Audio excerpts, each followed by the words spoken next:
speed and history made her legendary. Her signature was I-169. Her name was the Shin O'Hara. On December 7, 1941, the entrance of Pearl Harbor passed under her swift 300-foot keel. The I-169 was lost in 1944, and for almost 28 years, her entombed crew and final resting place remained a secret of Truk Lagoon. In October of 1971, a crack team of American divers began to search the depths of Truk for the forgotten submarine. My name is Al Giddings, and I was to document that search.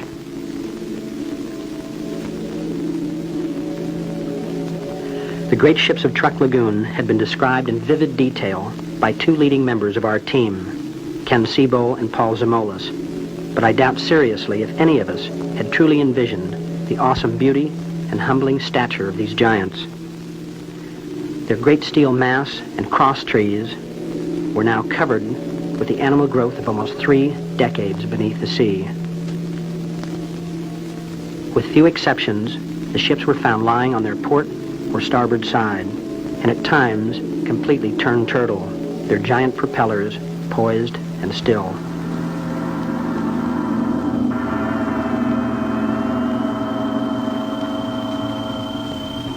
Frequently our gaze would be jolted by the ominous appearance of a cannon pointed skyward, and the lethal reality of a time past would dominate our thoughts. On October 17th, after an initial survey of the lagoon, we began a more systematic search with the critical help of Peter Wilson, the local fisheries director. The balance of our team consisted of Stan Berman, Bob Cicchini, and Jack Chappell of AMF Swimmaster, all seasoned veterans. Our first target was a large submarine tender, the Fujikawa Maru. Resting upright on the seafloor in 150 feet of water, she was a classic as shipwrecks go.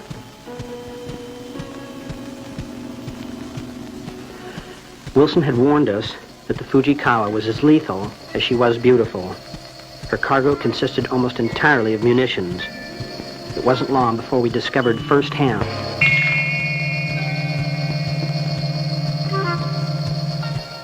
with painstaking care and fascination, Paul and Ken lift away 28 years of coral cover from a case of 5-inch armor-piercing shells, exposing their unstable detonators.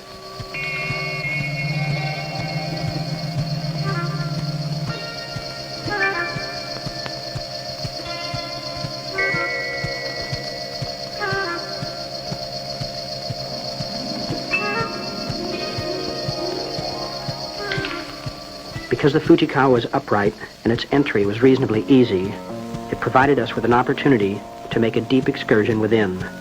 If we found the I-169, the depth would be similar, and the interiors of both would be black and silted.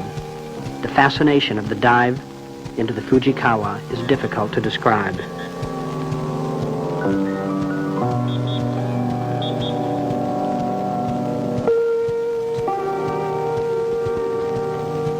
At 120 feet, we entered the ship's upper decks. Ken's light hesitates momentarily on a venomous lionfish.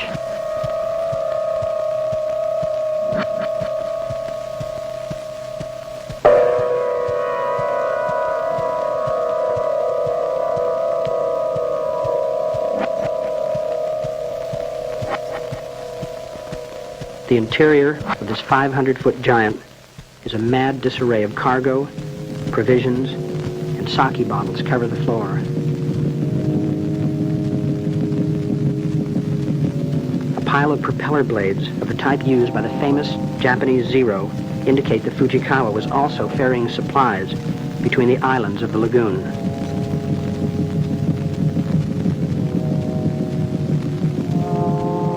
Further proof is found that she doubled as an island transport.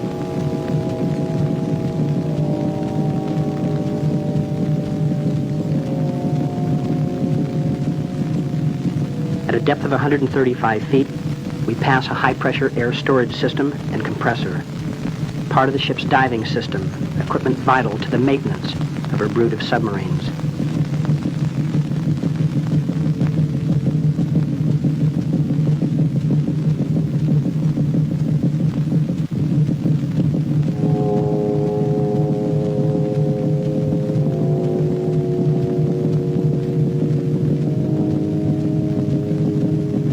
Moving still deeper, we descend to the next deck.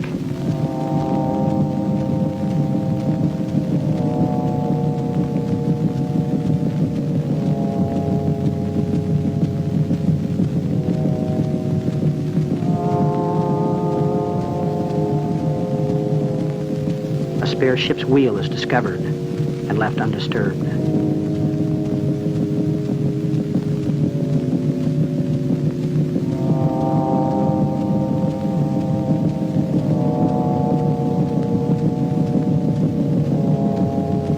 At 160 feet, Paul enters the deepest hold.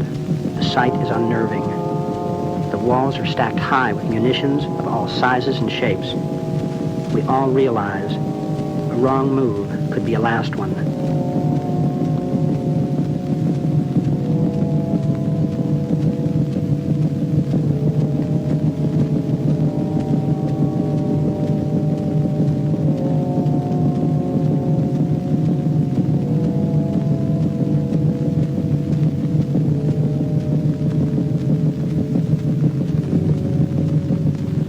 Even the floor of the hold and its silt cover offers little room to stand.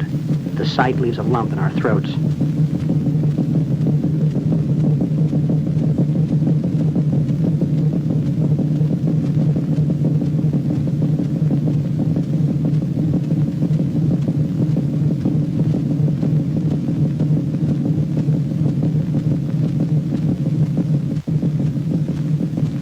There was little question as to the wrecks being lethal, but I have rarely seen more stunning beauty.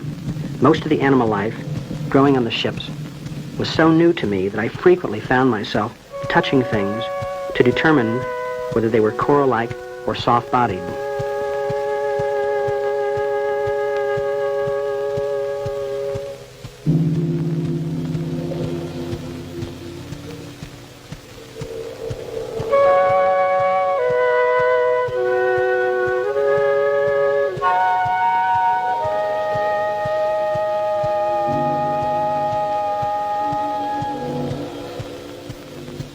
Alcynarium corals growing on the ships were the most beautiful I'd seen. And most of the animals, like this colorful clownfish, were not at all frightened by our presence.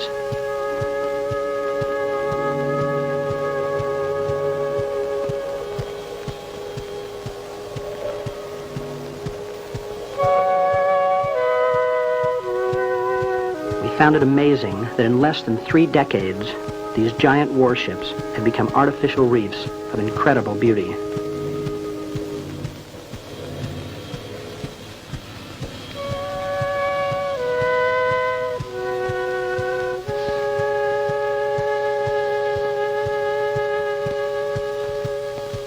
Proof of the coral's progress was the almost totally obscured speed indicator near the stern of the Fujikawa.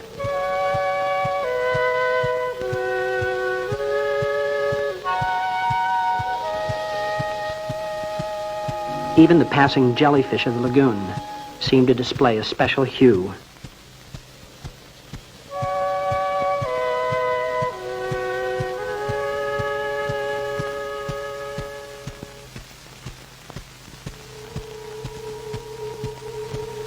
Because of the vast number of ships and their extreme size, we soon resorted to using Farallon propulsion vehicles to survey our finds, and by October 20th, we had covered at least 10 major wrecks and a number of smaller ones. We had also hoped that one of the natives might respond to a cash offer I had made. The offer was for any information leading to the submarine's discovery. To this point, we had batted zero on all fronts.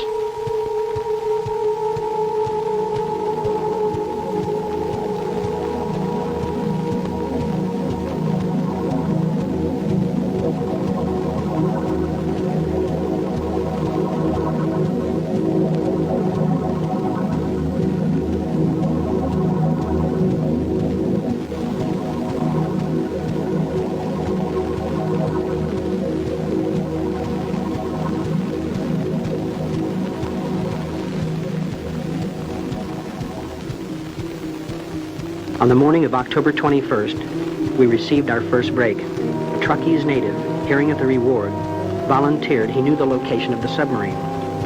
Somewhat skeptical but excited, Paul and Ken began to ferret out information while Berman, Chappell, and Cecchini made ready for an extensive search of the area indicated in the channel between the islands of Dublin and Pfeffin. During the preparation and the initial search, I tried to envision the I-169. My mind boggled as I reviewed what I knew of her.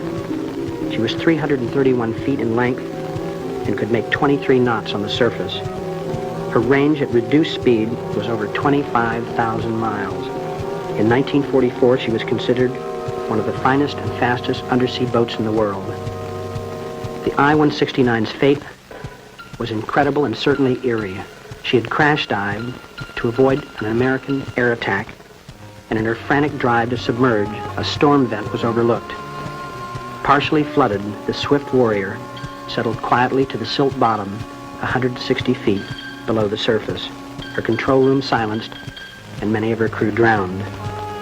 A salvage attempt was started, but the air action forced its quick termination, although pounding could still be heard from within the aft torpedo rooms. As our Raytheon fathometer began tracing the channel bottom beneath us, we all had mixed emotions. Within minutes, a marker went into the water. We had passed over a sizable target.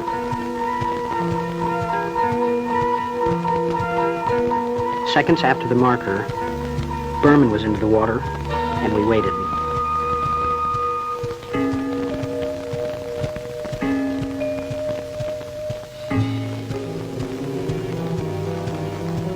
He returned quickly to report that he could see nothing but barren bottom and that perhaps we had overshot the target, whatever it was.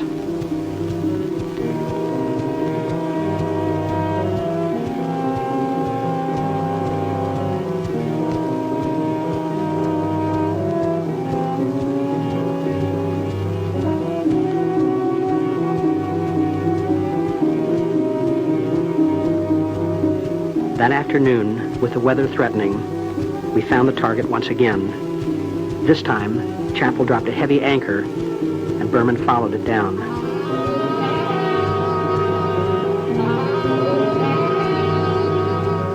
The report this time was positive. Stan hadn't reached the bottom, but he could see something large below him from a depth of 80 feet. Action topside sprang into gear.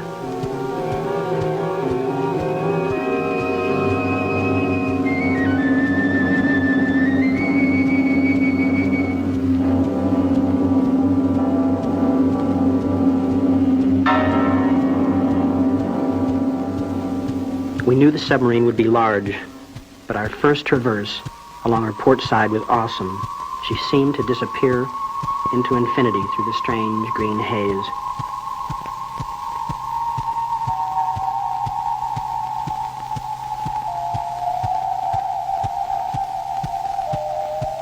With the last diver down, we gathered momentarily near the damaged propellers. The depth neared 160 feet. We could hardly believe we had found her. After a brief look at the stern torpedo tubes, we moved forward looking for a possible entrance point, the excitement of discovery and the thickness of nitrogen surging through all of us. Within minutes, the aft torpedo room hatch was discovered and levered back. Knowing we were the first humans in 28 years to peer into her passageways was chilling. Ken moved forward with a light and looked down, only to discover that the second inner hatch was obscured with wire and debris from within, blocking any thoughts of entry. When we dropped the heavy hatch, the sound of it slamming seemed to echo through the stilled hull. 100 feet forward, another hatch was discovered, but this time it was slightly ajar and frozen in that position.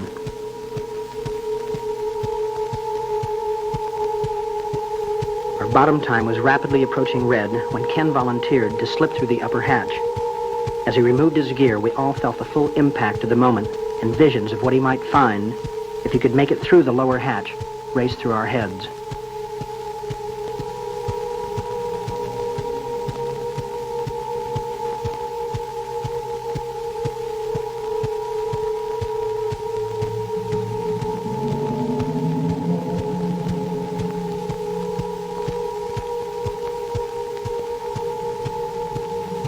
When Paul moved forward to support Ken, I was suddenly aware that the word easy was being repeated over and over in my head.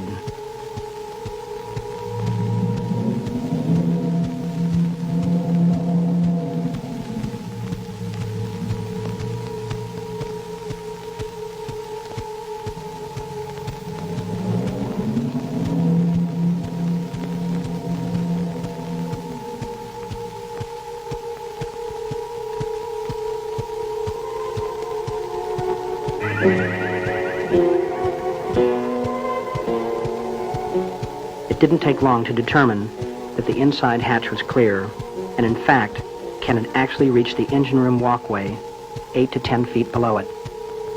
Once clear of the hatch, Ken turned and pointed to the opening, shaking his head and shouting into the mouthpiece in an attempt to tell us what he had seen.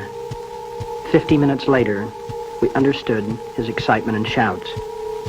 He had stumbled upon the remains of a crew member in the darkness. For a brief moment, I peered down the hatch in disbelief, reasonably sure I had interpreted Ken's excitement accurately. Then we were off for the surface and almost an hour of decompression to avoid the bends.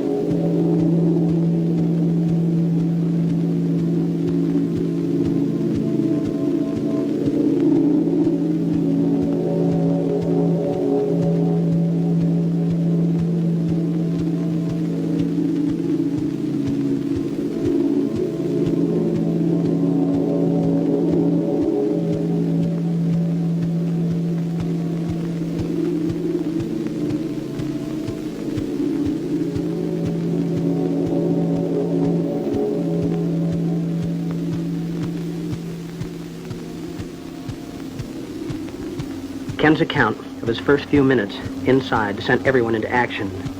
The next dive would focus on an attempt to spend as much as 20 minutes within the sub, documenting the discovery of this famous but forgotten warrior and its crew. Spare cylinders would be needed as a safety precaution outside the sub, as well as for extensive decompression. Some chain and a light hand winch would also come into play if we were to open the hatch for safer entry. The dive was discussed in detail and jobs were carefully assigned. The preparations went quickly and without much conversation. We were all involved in personal thoughts about the coming experience. There was something strange and humbling about the fate of the warship beneath our hull. The frantic action that took place here early in 1944 seemed somehow a sad waste of man's energy and resources.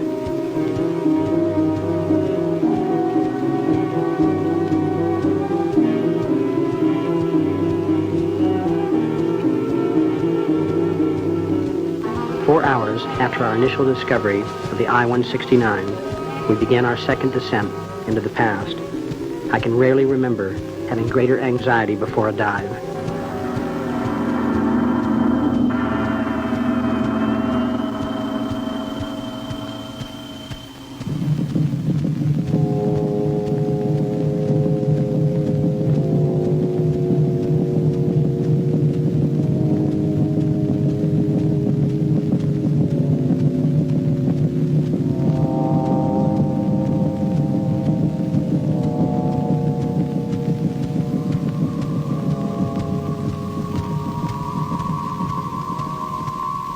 In less than a minute, we were at 130 feet and moving swiftly along the hull toward the second hatch.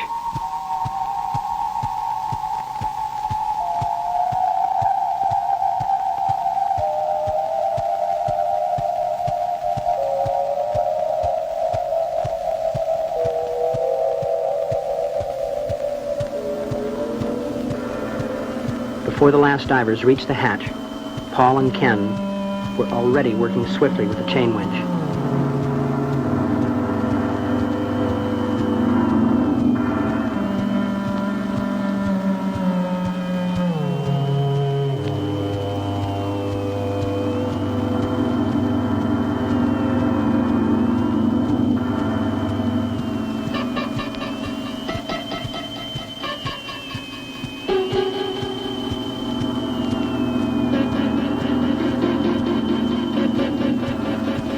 In minutes, the hatch began to give under the winch's pull. and the coral growth of 28 years slowly released its grip.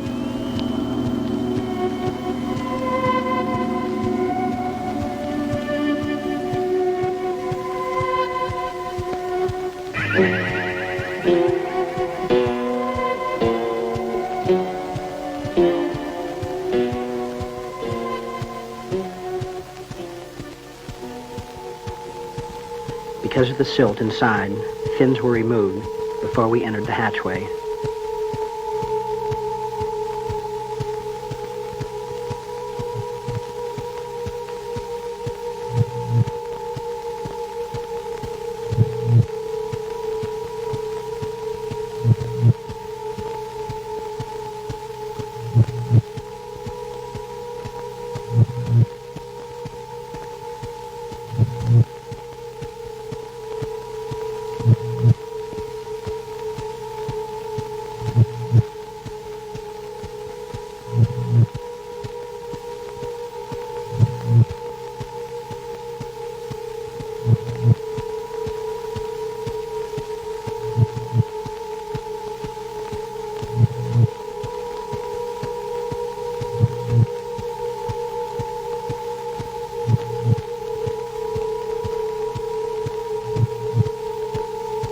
Inside, our lights cut through the blackness, revealing a dizzying maze of machinery and valves.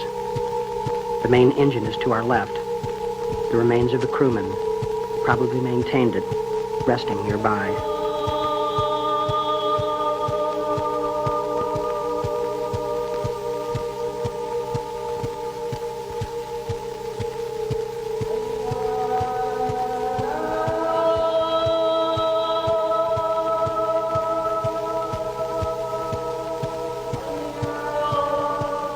Remains of another crew member appears in the lights on the catwalk before us.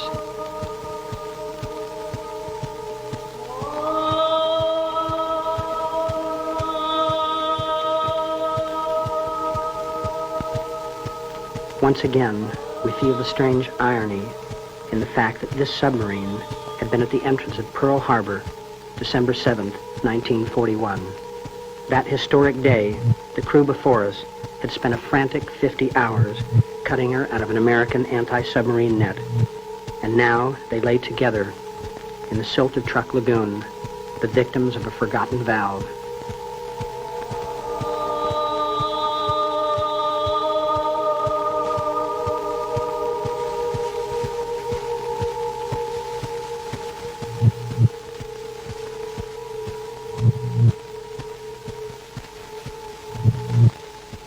Moving forward, we pass the master control panel to one of the main diesels.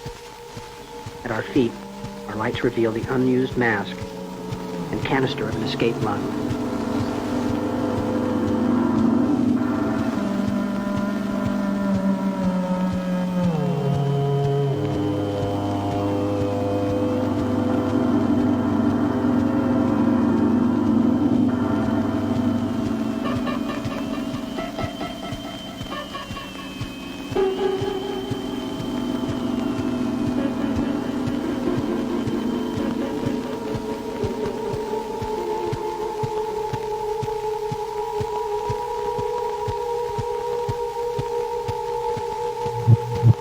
Almost 20 minutes have passed in what seemed like 5. The outside people are nervous. It's time we start out.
We have neither touched nor taken anything, but the experience for all of us has made us more aware of the futility of war.